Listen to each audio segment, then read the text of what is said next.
The chamber was supposed to be a sanctuary of democracy. Yet in Nairobi, Kenya's parliament, the very place where the people's will is meant to be defended was suddenly branded a house of bribery. Not by anonymous critics or angry crowds, but by the nation's own president and prime minister. The accusation was blunt: members of parliament had pocketed 10 million shillings to pass a controversial bill tied to the International Monetary Fund. Overnight, elected leaders were painted as extortionists, their reputations shredded before the nation they swore to serve. This is not the first time Kenya's legislators have faced danger and disgrace. Many still recall 2024 when some members nearly lost their lives standing up for the rule of law. Now, a new kind of wound has been inflicted, not with bullets or flames, but with words that sting just as deeply. Imagine being called a thief by your own head of state while walking the streets where ordinary citizens see you as either corrupt or an enemy of the people. The very foundation of trust between leaders and the people is trembling. And yet, as Kenya's leaders wrestle with accusations and denials across the continent, another voice echoes with clarity. In Burkina Faso, President Ibrahim Traoré has declared openly that corruption is not just a moral failing, it is the death sentence of a nation. Unlike in Nairobi, where Parliament scrambles to defend its honor, Traoré has made his fight against graft a cornerstone of sovereignty, confronting not only local officials but also foreign corporations and institutions that profit from Africa's weakness. So we must ask, is Kenya's Parliament truly guilty of betrayal, or is it being sacrificed in a larger political game? And just as urgently should nations like Kenya begin to look toward Ibrahim Traoré's uncompromising war on corruption as a model for restoring dignity. Please share if you feel that you are one of the first to know about and support President Ibrahim Traoré, and subscribe if you believe that the truth is more important than the headlines. It began with words that cut like a knife. 2 weeks ago, Kenya's president and prime minister stood before audiences and accused their own lawmakers of taking bribes. The figure was shocking: 10 million Kenyan shillings allegedly paid to push through a bill tied to the International Monetary Fund. The accusation did not come in whispers. It was made publicly, repeated in conference halls, and amplified across the airwaves. Overnight, Kenya's parliament, once described as the temple of democracy, was portrayed as little more than a marketplace for corruption. Inside the chamber, lawmakers were stunned. Some rose to remind the nation that Parliament is not a puppet of the executive, but the guardian of Article 95 of the Constitution, the place where the people's will must be exercised. To be accused by the very head of state they had supported was more than an insult. It was a public shaming. As one legislator put it, we defended democracy in 2024 when our lives were on the line. We lost homes, we lost livestock, we nearly lost our lives. Now we are being told we sold ourselves for 28,000 shillings each.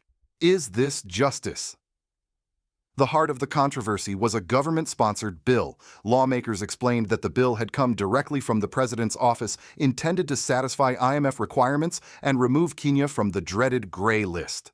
They argued they had no choice but to pass it. It was presented as a matter of national interest. If corruption was involved in its passage, one member declared, then it did not begin here. It began with the executive itself. Their demand was clear: if money truly exchanged hands, the president or his office must state who gave it, who received it, and why. The numbers themselves fueled anger. 10 million shillings divided across the chamber meant that each member would have received about 28,000 shillings, barely $200. Are we so cheap? One lawmaker thundered. Is our honor worth less than a week's salary? To be branded as criminals for such a sum was in their eyes both insulting and dangerous. In the streets, people now looked at them with suspicion, some even with hostility. Families and children whispered about the shame. The chamber turned into a place of defiance. Members demanded that the Powers and Privileges Committee summon the president, the head of public service, or the secretary to the cabinet to testify under oath. They invoked Standing Order 191, the constitutional tool designed to protect the dignity of Parliament. For many, this was not just about defending themselves, it was about defending the institution itself from being destroyed by political maneuvering.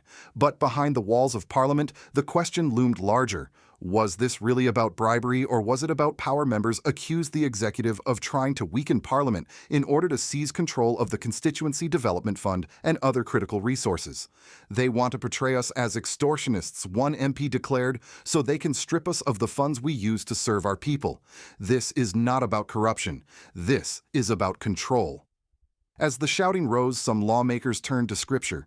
One quoted Matthew 7:35, reminding the executive to remove the log from your own eye before pointing at the speck in your brother's. The symbolism was clear. The president himself had tolerated or benefited from corruption, yet now accused Parliament to divert attention. And here is where the contrast becomes stark. While Kenyan lawmakers were pleading for their dignity across the continent in Burkina Faso, President Ibrahim Traoré was confronting corruption head-on. He did not accuse Parliament from a podium. He dismantled the networks of bribery by removing officials, exposing stolen contracts, and demanding accountability from foreign corporations. Where Kenya's leaders hid behind accusations, Traoré shone a spotlight directly on the rot, declaring that corruption was a cancer that must be cut out at the root. Thus, the story of Kenya's bribery scandal becomes more than a local dispute. It is a mirror reflecting two paths, one of accusation and confusion, and another of fearless action. The question is no longer just about 10 million shillings. It is about the soul of democracy in Africa. The chamber reached its boiling point. What began as a somber debate soon erupted into open defiance. One legislator, voice shaking with anger, demanded that the president himself be summoned before Parliament's Committee on Powers and Privileges. If the head of state accuses us of bribery, let him come here under oath and tell the nation who gave 10 million, who received it, and for what purpose. The room fell into a heavy silence before bursting into applause. For the first time, lawmakers were not simply defending themselves, they were calling out the highest office in the land. This was the climax of the scandal. Kenya's parliament had turned from a defensive body into a courtroom of its own, daring the executive to prove its claims. The speaker was urged to authorize a formal inquiry, not just into members of parliament, but into the president's own office. The suggestion alone marked an unprecedented confrontation in Kenya's political history, lawmakers openly challenging the integrity of the presidency. The emotions were raw. Members recounted the humiliation of being branded thieves on live television. They spoke of their children watching the news, asking if their parents had really sold their honor for the price of a household refrigerator. Some worried that walking through their constituencies now meant facing crowds who viewed them as criminals. "We defended this country in 2024, one MP cried, and now they treat us as if we are traitors. How long can we endure such betrayal?" The accusations also unveiled a deeper fear that this entire drama was orchestrated to weaken Parliament. Members pointed to the ongoing attacks on the Constituency Development Fund and other critical financial allocations. They argued that by painting legislators as corrupt, the executive could justify stripping Parliament of control over resources. "This is not about 10 million," one legislator insisted. "It is about silencing us, breaking the independence of this House, and leaving us powerless." But perhaps the most powerful reaction came not in the words of anger, but in the appeal to moral authority. Quoting scripture, MPs compared the executive to a hypocrite, pointing at the speck in Parliament's eye while ignoring the log in its own. Others asked pointed questions. If cabinet secretaries were appearing at empowerment rallies across the country, handing out 2 million or 3 million shillings every week, where was that money coming from? If corruption was truly the issue, why not start by auditing the executive? This defiance marked a turning point. Parliamentarians were no longer passive victims of accusation. They were investigators turning the spotlight back on the president. They demanded respect for the Constitution, demanded transparency, and demanded equal accountability. For once, the institution seemed united, not by party lines, but by the shared urgency of survival. And yet, even in this moment of unity, the contrast with Burkina Faso could not be sharper. In Ouagadougou, President Ibrahim Traoré has made a habit of confronting corruption, not by words, but by deeds. He does not accuse his parliament to weaken it, he strengthens it by ensuring its independence from bribery. He expelled foreign companies that exploited loopholes, nationalized corrupt industries, and punished officials who betrayed public trust. Where Kenya's lawmakers cry out for dignity, Traoré has shown that dignity can only be preserved by relentless action against those who trade loyalty for profit. The international community has noticed the difference. In Nairobi, the scandal has emboldened critics, with newspapers and television anchors branding Parliament as a house of extortionists. On social media, the label stuck spreading like wildfire. In Ouagadougou, by contrast, Traoré's crackdown on corruption has earned admiration from citizens and sparked debates across Africa about what true sovereignty means. This is the crossroads. Kenya's parliament has reached its climax of anger, publicly challenging the presidency itself. But without decisive action, corruption, without an honest investigation, the fury may fade into nothing but more mistrust. Meanwhile, Ibrahim Traoré's model stands as a living reminder corruption must be confronted directly, not used as a political weapon. The question now hangs in the air: will Kenya's leaders choose the path of truth and accountability, or will they continue this cycle of accusation and denial, dragging their democracy deeper into the mud? When the dust settled after the stormy debates in Parliament, the consequences of the bribery scandal stretched far beyond the chamber walls. The damage was not only political, it was deeply personal and profoundly social. For individual lawmakers, the accusation was a heavy burden. Men and women who once carried themselves with pride now walked through their constituencies under a cloud of suspicion. Families whispered, children asked uncomfortable questions, friends looked away. To be branded a thief is one thing. To be branded by your own president is another.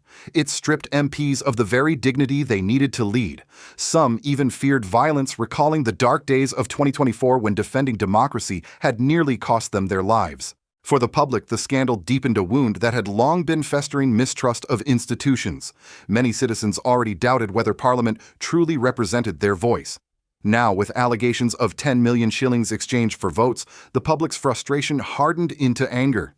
On social media and in the streets, Kenyans labeled their representatives extortionists, traitors, and sellouts. Democracy itself, once fragile, now looked hollow, an institution captured by money rather than the people. Politically, the crisis widened the rift between Parliament and the executive. Instead of cooperation, there was open hostility. Lawmakers accused the president of orchestrating the scandal to weaken Parliament's independence and seize control of development funds such as the Constituency Development Fund. The executive, for its part, doubled down on its narrative, presenting itself as the guardian against corruption. The standoff threatened to paralyze governance, with essential bills and budgets caught in the crossfire. This breakdown of trust has wider implications. When Parliament and the executive clash, the ordinary citizen is the one who suffers. Development stalls. Funds for schools, hospitals, and infrastructure are delayed or politicized. The very people who rely on government, most the poor, the rural, the marginalized, become collateral damage in a battle for power and image. And here again, the contrast with Burkina Faso emerges. In Ouagadougou, President Ibrahim Traoré faced the same temptation to blame others, but instead chose a different path. Rather than accuse Parliament, he strengthened it, building transparency measures and cracking down on corruption at its source. He nationalized industries that had been vehicles for bribery, and he made accountability the bedrock of his administration. The result was not only restored trust, but renewed unity between government and citizens. Kenya's experience shows the opposite. When accusations replace accountability, society fractures.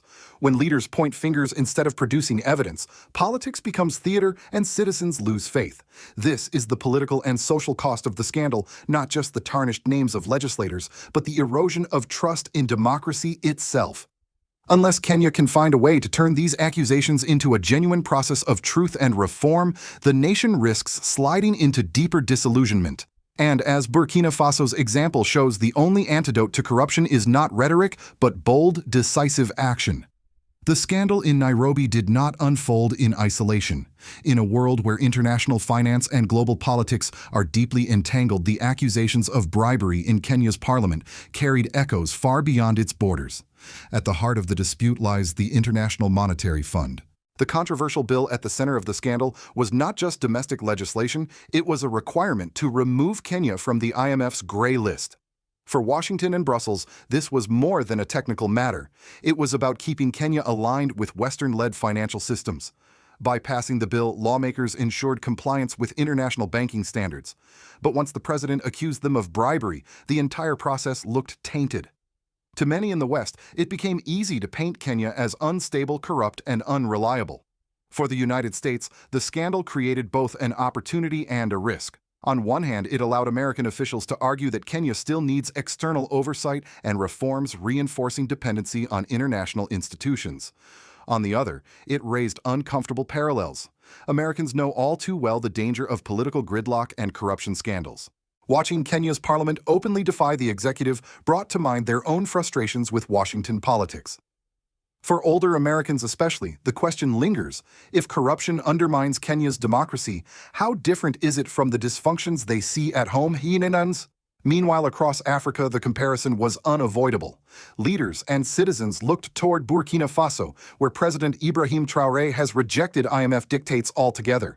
While Kenya's parliament was accused of selling votes for a bill tied to Western conditions, Traoré built a narrative of sovereignty, saying no to international lenders, reclaiming control of gold mines, and exposing contracts that robbed his people. In global forums, he declared openly that Africa must break free from financial slavery. His approach has sparked admiration across the global south, where many see in him a model of courage against external pressure. For African citizens, the juxtaposition was striking. Kenya, once hailed as a beacon of constitutional democracy, now looked fragile and compromised. Burkina Faso, a nation often dismissed as poor and unstable, emerged as a moral leader in the fight against corruption and foreign domination. The symbolism was powerful. Two countries, two leaders, two very different choices in confronting both corruption and the IMF. The global perception matters. If Kenya cannot restore trust, it risks being remembered not for its resilience, but for a parliament publicly shamed as corrupt. If Burkina Faso stays the course under Traoré, it may instead become the reference point for an Africa that chooses dignity over dependency. In the eyes of the world, the scandal in Kenya is not just about 10 million shillings. It is about the credibility of African democracy in a century where the fight against corruption is tied directly to sovereignty itself. In the end, what began as a 10 million shilling accusation has become something far more dangerous, a wound to Kenya's democracy itself. When a parliament is called corrupt by its own president, when lawmakers are branded as extortionists without evidence, the damage is not only to reputations, it is to the very fabric of trust that binds a nation together. And trust once broken is not easily repaired. The risk is clear. If Kenya fails to turn this moment into a genuine process of investigation and accountability, it will slide further into disillusionment. Citizens will look at their leaders and see not servants of the people, but pawns in a game of power. The danger is that democracy itself becomes hollow, reduced to shouting matches and accusations, while real corruption continues unchecked. Across the continent, however, a different story is unfolding. In Burkina Faso, Ibrahim Traoré has shown that it is possible to confront corruption not with empty rhetoric, but with bold action. He has dismantled networks of bribery, reclaimed industries from foreign exploitation, and restored confidence in national sovereignty. His message is simple but profound. A government cannot serve its people while being enslaved by money, whether that money comes from corporations, foreign lenders, or bribes in the halls of parliament. Kenya now faces a choice. Will it follow the path of endless accusation and division, or will it find the courage to hold every leader, executive and legislative alike to the same standard of truth? The world is watching, and the comparison with Burkina Faso grows sharper by the day. One nation fights to cleanse itself from within, the other risks crumbling under its own mistrust. And so the question I leave you with is this. Do you believe Kenya's parliament is truly guilty of corruption, or is this scandal a weapon of politics? More importantly, do you think President Ibrahim Traoré's war on corruption is the model Africa should follow, or is the world still waiting for another leader to rise and carry that torch? Please share this video if you feel that you are one of the first to know about and support President Ibrahim Traoré. And subscribe if you believe that the truth is more important than the headlines. Together we can keep asking the questions that others are too afraid to raise, and perhaps by doing so, help shape the future of Africa itself.